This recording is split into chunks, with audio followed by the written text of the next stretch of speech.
Podemos? Vamos lá.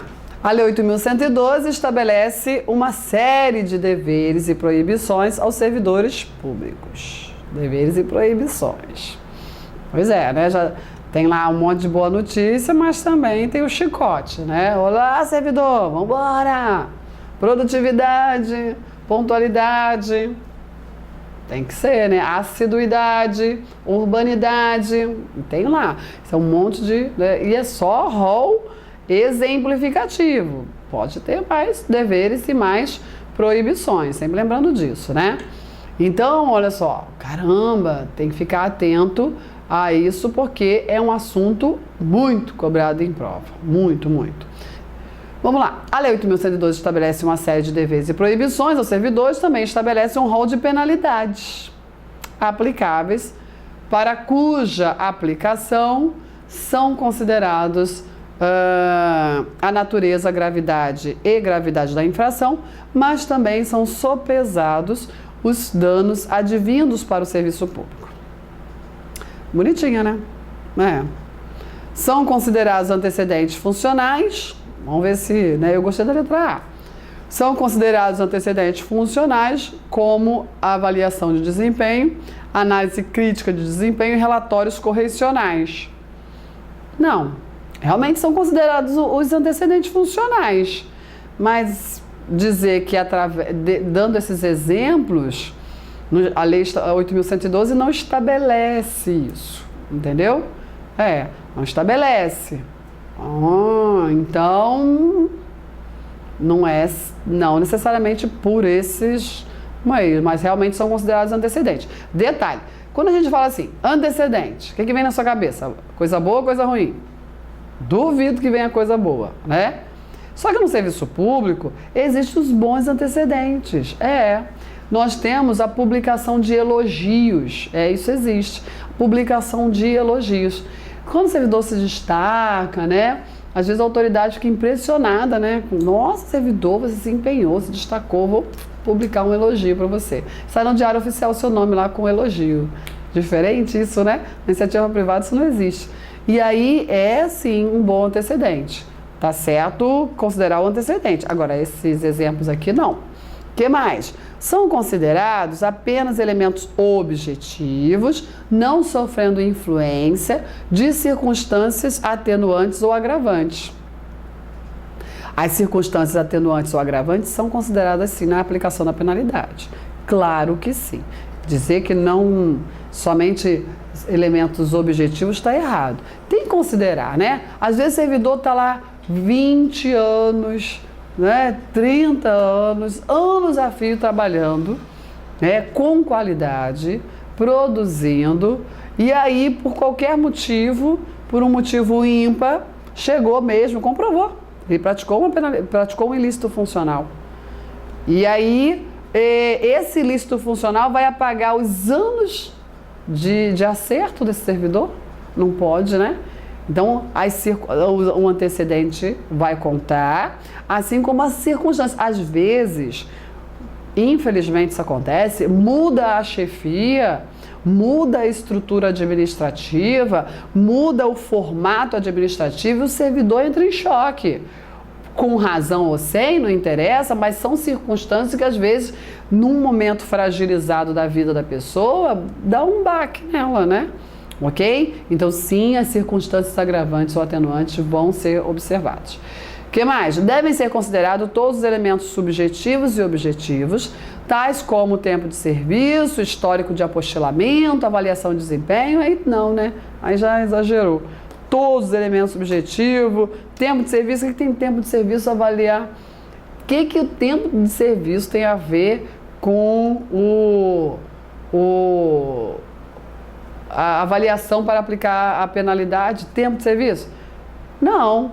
O antecedente, sim, não é, Claudete? Mas ele não está trabalhando anos. Sim, mas ele trabalhou anos com problemas. Toda hora tem nhenhenhé, toda hora um processinho, toda hora uma reclamação. Trabalhou anos, tempo de serviço é suficiente? Não, não é só o tempo de serviço. É o seu antecedente funcional nesse tempo. O que pesa aí é o antecedente. Tá bom? O que mais? Podem ser considerados outros elementos, como além dos critérios de tipificação legais, tais como avaliação de desempenho, pontualidade e assiduidade. Não, nada a ver. Assiduidade e pontualidade é dever do servidor, não tem... Como que vai? Não, vou ver qual é a penalidade que eu vou aplicar no servidor. Vou ver se ele é pontual para melhorar a situação dele, se ele é assíduo. Pelo amor de Deus. Se ele não é pontual nem é assíduo, ele não observou um dever. Não tem que ser fator de avaliação, né? Para a aplicação da penalidade. Claro que isso aqui está errado. Esse texto é do artigo 128 da Lei 8.112. Esse artigo está super em alta. Por quê? Porque ele consagra o princípio da razoabilidade ou da proporcionalidade que deve nortear a decisão administrativa quando da aplicação de uma penalidade. A jurisprudência tem afirmado o seguinte: não pode a letra fria da lei, né, prevalecer em razão de um juízo, de uma proporcionalidade entre o ilícito praticado e a reprimenda necessária àquele servidor. O que a jurisprudência está afirmando? Que o artigo 128 ele é muito importante, que ele, inclusive, ele vai... não digo afastar, mas ele vai enfraquecer a ideia lá do artigo 132, que traz o rol de casos de demissão em que a corrente majoritária entende que é caso, olha, tá ali, é o ilícito previsto, tipificado no artigo 132, então não tem outra penalidade não, administrador, é demissão. O que a jurisprudência vem afirmando? Calma! Esse servidor tem quanto tempo? Hein? 20 anos de serviço público, 25 anos de serviço público? Sempre foi adequado, probo, continente e agora fez um escândalo danado aí? Por que ele fez esse escândalo todo? Se durante 25 anos ele foi continente, foi urbano, tratou todo mundo com adequação. Por que ele está praticando esse escândalo, essa conduta pública e escandalosa na repartição pública? O que está havendo? Entendeu? Ok? Então, se você olhar lá o rol do 132, conduta, incontinência pública escandalosa, né, no exercício do cargo, na repartição pública. Se você olhar friamente, você demite um servidor, e às vezes um servidor de qualidade que está no momento, né, ímpar da sua vida. Ok? Então, muito interessante. Aqui não se entrou no mérito, na jurisprudência, mas quando a banca ela vem falando aí de jurisprudência, a gente tem que ficar atento. Algumas bancas, elas gostam, e às vezes as bancas, até banca que não fala nada de jurisprudência, traz uma lá de jurisprudência assim, ó, né, sem você menos esperar. Por isso que eu explico sempre. Eu explico sempre porque eu quero que você esteja preparado para qualquer tipo de banco. Legislação específica? Esteja preparado para qualquer tipo de banco, porque não muda muito o perfil delas, tá bom? Certo? Então, resposta, letra A, artigo 128, princípio da proporcionalidade. Com base no regime disciplinar do servidor público, assinale a opção correta. A penalidade de demissão não poderá ser aplicada ao servidor caso não haja registro em sua vida funcional de imposição prévia de qualquer outra sanção disciplinar. Está dizendo o seguinte: só vai aplicar a demissão se tiver alguma outra sanção aplicada antes, por qualquer outro fato, lógico, né? É isso? A demissão exige... Tô com o cabelo no rosto. A demissão exige aí uma anotação prévia de outra sanção? Não, isso não existe, né? Não, nunca vi isso em lugar nenhum. Olha lá, basta a demissão que esteja lá num dos casos do artigo 132, rol do 132, que ainda prevalece, né, ser um ato vinculado do administrador, olha só. Tá? Num caso ali especificado no 132, não resta outra saída ao administrador, a autoridade competente, que não seja aplicada a demissão, ok? Então tá errada a letra A. Letra B. Constitui penalidade administrativa a decisão que conclui pela inabilitação do servidor em razão do não preenchimento dos requisitos do estágio probatório. Certo ou errado? Constitui penalidade a conclusão de inabilitação no estágio probatório. Não, meu filho, o que é isso, né? Realmente, eu venho sempre falando isso. Olha só, a Constituição e a Lei 8.112 mesmo, lá no artigo 20, vem trazendo lá um procedimento para concluir pela inabilitação no estágio probatório, né? De avaliação, 4 meses antes de fim do estágio probatório, tem todo aquele procedimento. Só que nunca que a conclusão pela inabilitação no estágio probatório, qual o objetivo principal do estágio probatório? Verificar a avaliação, verificar o desempenho no novo cargo. E podendo também servir para a aquisição da estabilidade. É isso, hein? É isso. O legislador, você olha lá a Lei 8.112, em nenhum momento o legislador diz que estágio probatório serve para adquirir estabilidade. É que, como estágio probatório e estabilidade tinham o mesmo prazo, resolveram juntar tudo, tá bom? E a jurisprudência vem falando assim, olha só, estágio probatório e período aquisitivo de estabilidade são duas coisas diferentes, viu? Mas, como acontece no mesmo tempo na vida do servidor, serve. Pode ser utilizado o estágio probatório também para adquirir estabilidade. Mas presta atenção, estágio probatório, o objetivo principal do estágio probatório é verificar se esse servidor consegue desempenhar o cargo. E não importa se ele já é estável, não. Ele vai passar para o novo estágio probatório e manter a sua estabilidade. E esse servidor, o estágio probatório dele, não serve para adquirir estabilidade nenhuma, não. Ele já tem. Não é assim? É. Ok? Agora por exemplo, eu era uma técnica, processava, né? Resolvi fazer concurso para oficial de justiça. E se eu fosse uma péssima... Não sou excelente oficial de justiça, viu? Olha lá. Mas se eu fosse uma péssima oficial de justiça, e não me identifiquei, isso não é para mim, não. Eu tenho colegas assim, 2, 3 colegas que desistiram, voltaram, né? Não, isso inabilitados não é um estágio probatório. Não é para encarar a poeira, sol e dar uma notícia péssima para os outros, né? Qualquer um que consegue. Certo? Então é muito importante que você atente que nunca a inabilitação no estágio probatório, apesar de observar um processo administrativo que não é disciplinar, é um processo administrativo, só não é disciplinar.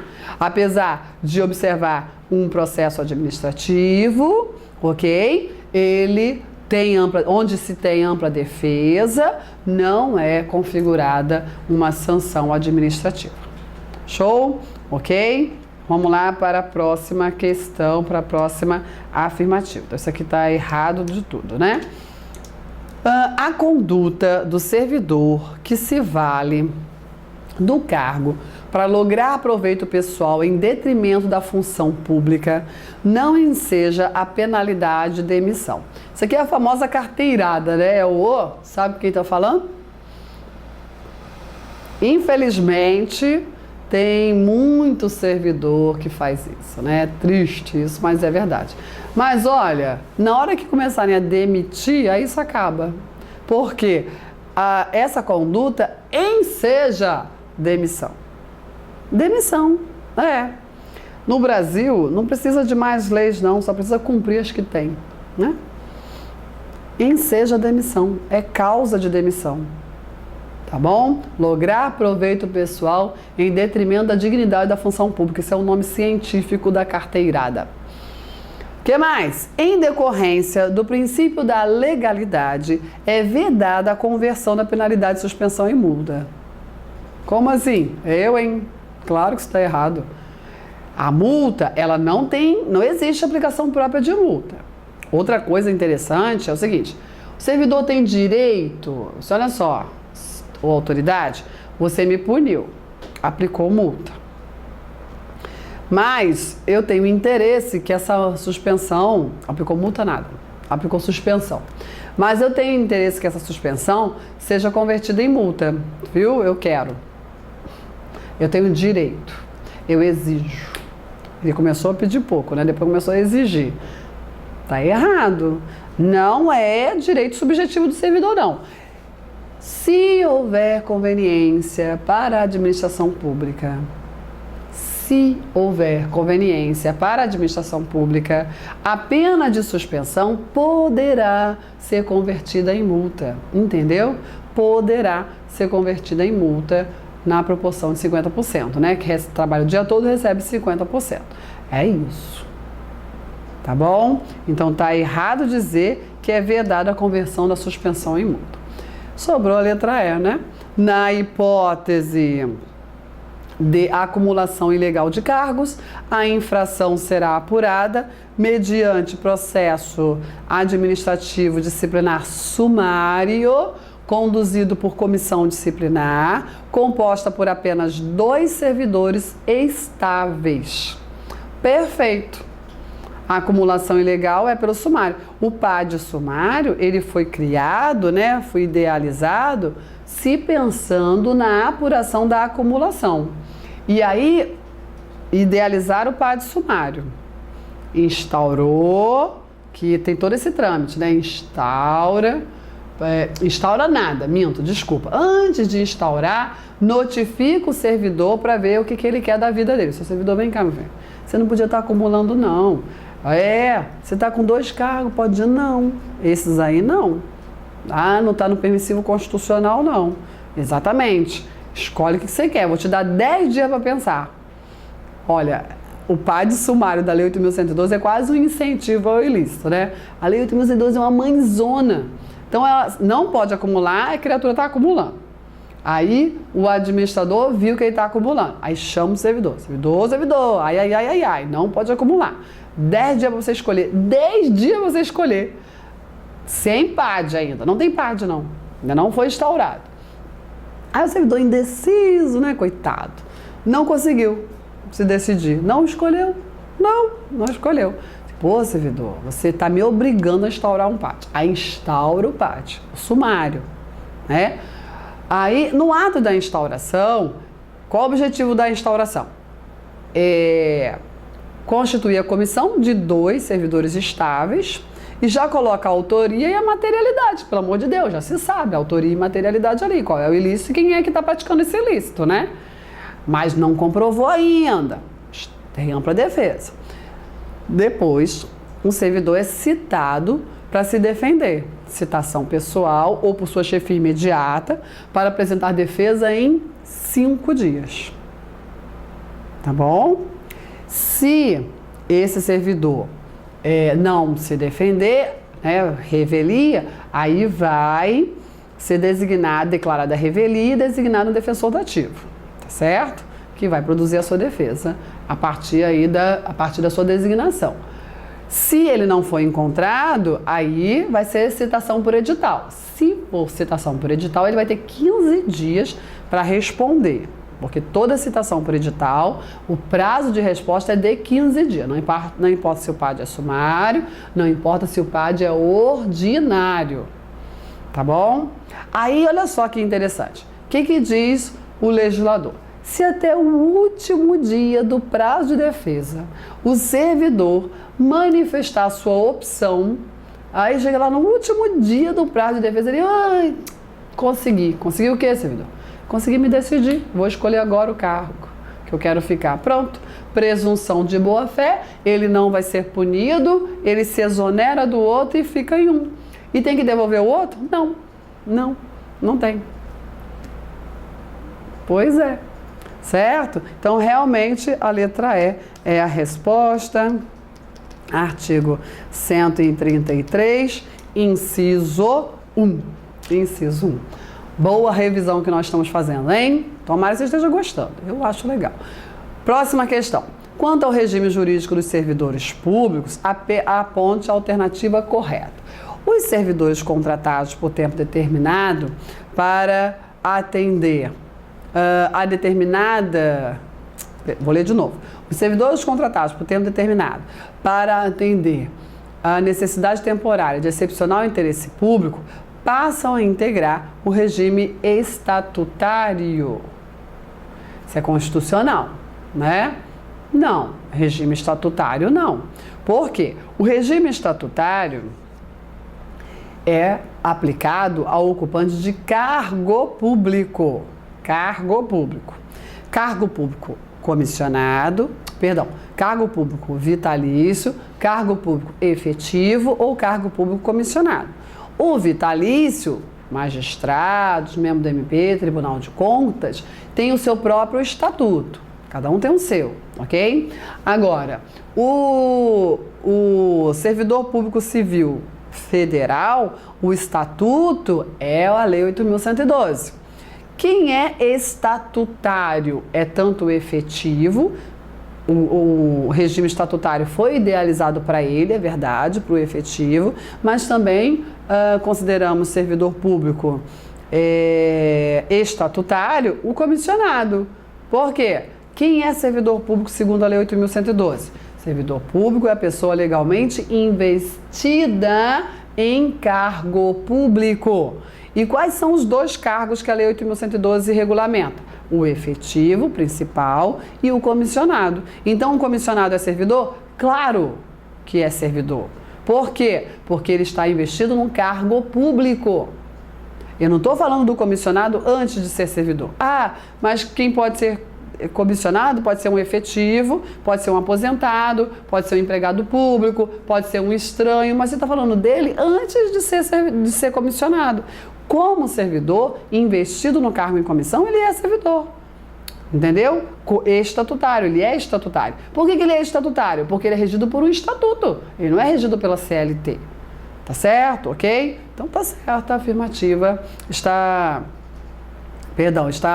inadequada, está incorreta a afirmativa, porque está falando dos contratados. E o contratado, segundo o artigo constitucional, artigo 37, ele é regido por um contrato e CLT, não é estatuto, tá bom? O servidor público investido no mandato de vereador será afastado do cargo, emprego ou função, sendo-lhe facultado optar pela remuneração, optar por sua remuneração, certo ou errado? Eu trouxe essa questão, apesar de ainda não chegarmos no disciplinar, mas a gente vai chegar no disciplinar, tá bom? Vereador. O vereador, ele será necessariamente afastado? Não. O vereador, segundo o artigo 38 da Constituição Federal, ele pode acumular, é um dos casos permitidos de acumulação, é uma das exceções, né? O servidor efetivo, investido de um cargo de vereador, comprovada a compatibilidade de horário, ele pode exercer os dois, ok? Tanto o cargo efetivo quanto a vereança. E vai receber os dois. Ele só vai exercer essa opção remuneratória se ele não conseguir comprovar a compatibilidade de horário. Aí ele vai observar a regra do prefeito, né, do servidor eleito prefeito, quando ele é obrigado a se afastar do cargo e sim exercer a opção remuneratória, tá bom? Ok? O que mais? A proibição de acumulação remunerada de cargos públicos estende-se a empregos, funções e abrange autarquias, fundações, empresas públicas, sociedade de economia mista, suas subsidiárias, sociedades controladas, direta ou indiretamente pelo poder público. Correta, né? Perfeita. Aqui, por isso que eu trouxe essa questão. Trata de uma proibição constitucional que também está na Lei 8.112. Então, apesar dessa questão tratar muito do aspecto constitucional, ela vem lá no regime disciplinar, que é a proibição de acumulação de cargos públicos. Tem sempre que lembrar o seguinte, e eu pego muita gente com algumas respostas equivocadas. Se a pergunta for, pode acumular cargos, empregos e funções públicas? Qual é a sua resposta? Pergunta simples. Se a pergunta é simples, a resposta é simples. Pode acumular cargos, empregos e funções públicas? Não, não pode. Por que não? Como assim, Claudete? Mas tem um monte de exceção? Eu sei, mas olha lá o artigo 37, inciso 16 da Constituição Federal. Não pode acumular, é vedada a acumulação. Aí que vem a vírgula. Salvo... Aí vem os permissivos constitucionais. Não basta a Constituição permitir, é preciso comprovar a compatibilidade de horários, entendeu? Então, se o examinador não trouxer para você, não mostrar para você que ele quer a exceção, se a pergunta for simples, você diz, não pode acumular. E essa proibição se estende, sim, a todas as estruturas públicas, ok? Então está correta essa afirmativa. Os servidores públicos adquirem estabilidade após 2 anos, essa é muito fácil, né? 3 e não 2. Por favor, não vai errar essa questão. Próxima afirmativa. O que eu fiz aqui, hein? 2 anos, né? Não é 3 anos. 3 anos, pelo amor de Deus, estabilidade já mudou há muito tempo. Você nem explicar isso aqui pra você não, né? Por favor, hein?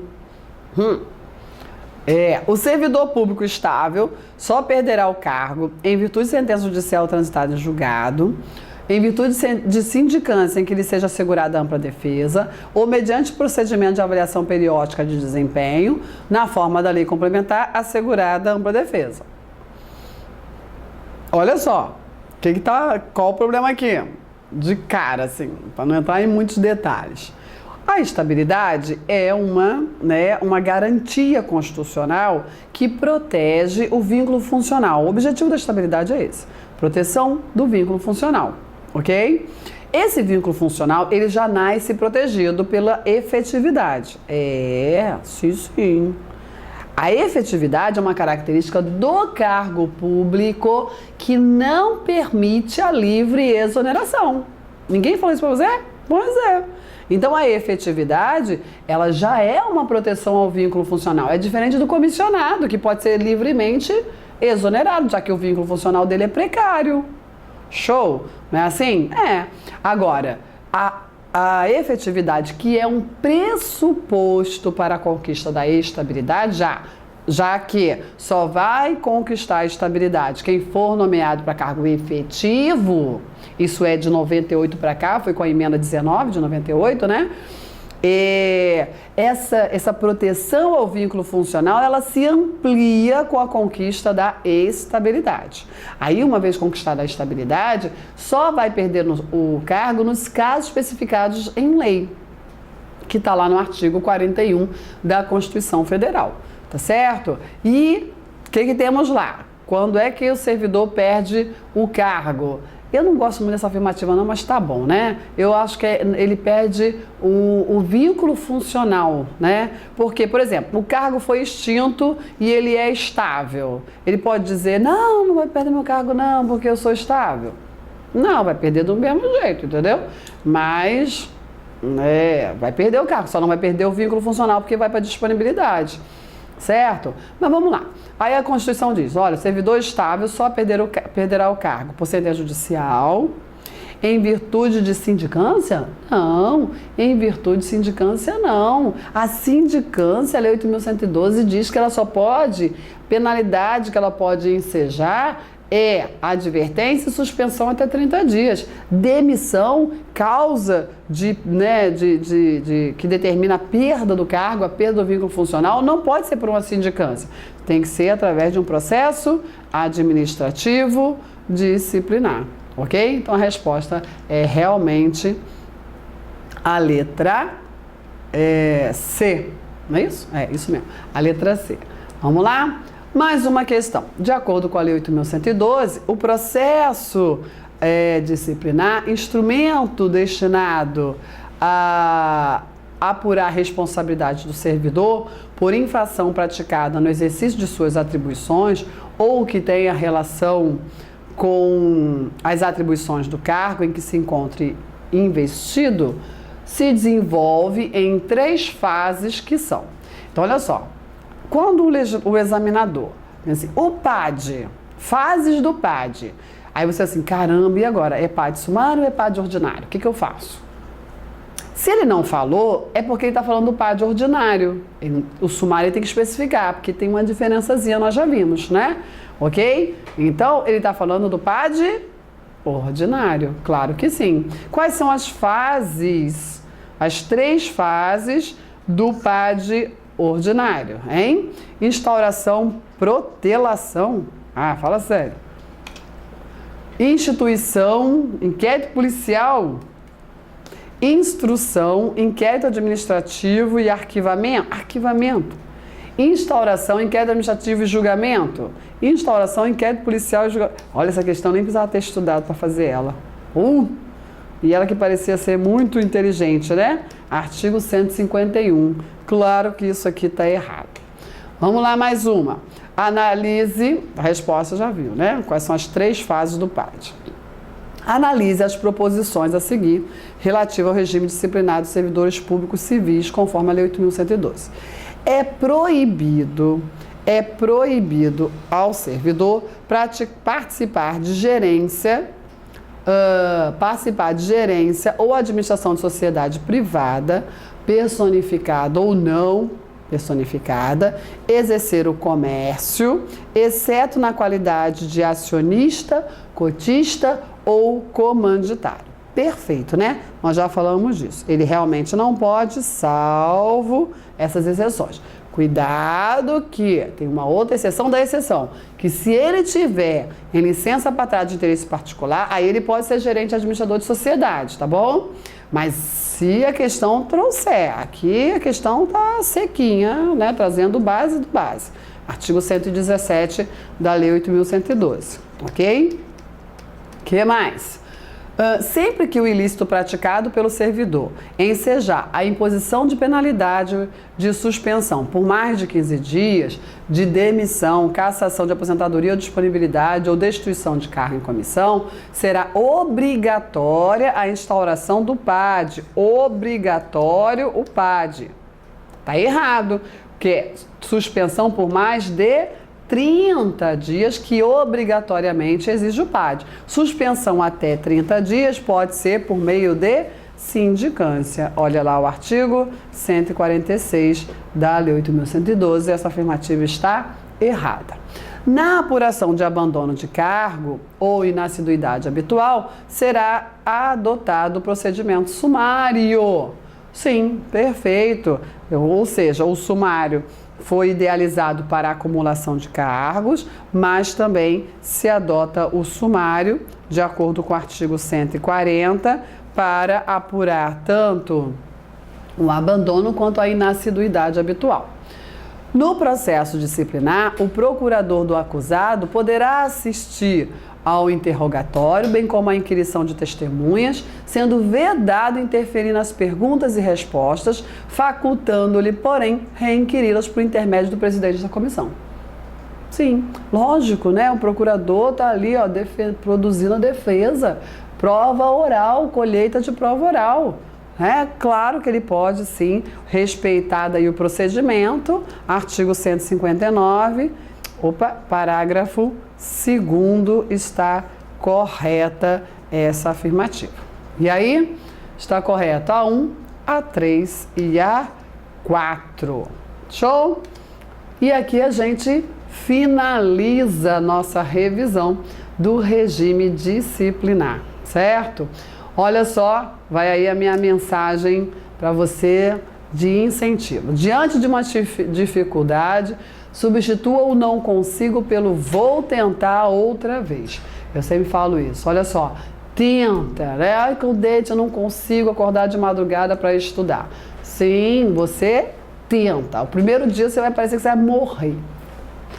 O segundo dia é pior. O terceiro, então, Deus me livre. Mas aí no quarto dia você já está melhorzinho, já está até se acostumando, né? A apreciar o silêncio da madrugada. Não estou falando que você tem que fazer isso, não. Estou dizendo o seguinte. É preciso achar um caminho. Você sabe do seu caminho. Você sabe da sua realidade. Ok? Existe um jeito, uma forma onde você se sinta mais confortável e onde você tenha maior produtividade no teu estudo. Você tem que encontrar isso. Tem pessoas que ficam se auto-sabotando, né? Ah, não, porque a mãe não apoia, o marido, a esposa, o filho atrapalha. Tá arranjando bengalas para justificar o não aproveitamento no estudo, não rendimento dos estudos. Ah, por que eu fui mal na prova? Culpa dos outros. Por que eu não consegui acertar a questão? Culpa de fulano de tal. Para com isso. Perceba que só quem vai resolver a sua vida é você mesmo. Você não escolheu esse caminho do estudo? Ele vai dar certo. Vai. Basta você não desistir, basta você tentar outra vez. Errou a questão no treinamento? Vai lá. Não é fazer de novo a questão logo não, né? Claro que não. Vai lá ler o artigo, eu não mostrei todos os artigos para você? Vai lá ler o artigo de novo, vai lá ver o módulo teórico de novo, vamos conversar, manda sua dúvida. Você me encontra pelas redes sociais. Eu tenho um site, eu tenho um Facebook, vai lá no inbox, né? Vai na minha página, eu tenho perfil, tenho grupo. É impossível você não conseguir falar comigo, consegue. Tá bom? Nem sempre eu dou a resposta correndo, no tempo que você gostaria, né? Porque a professora tem alunos no Brasil inteiro, tá bom? Tenha só um pouquinho de paciência, mas eu sempre respondo. Se eu passei de uma semana sem responder, você pode me cobrar, não fica aborrecida não. Porque aconteceu alguma coisa. Ou eu não vi, eu fui pro spam, eu não consegui mesmo, acabou passando. Tá certo? Tudo bem? Bom, sucesso, espero ter contribuído para o teu êxito, para a sua nomeação e manda a foto da posse. Tchau, tchau.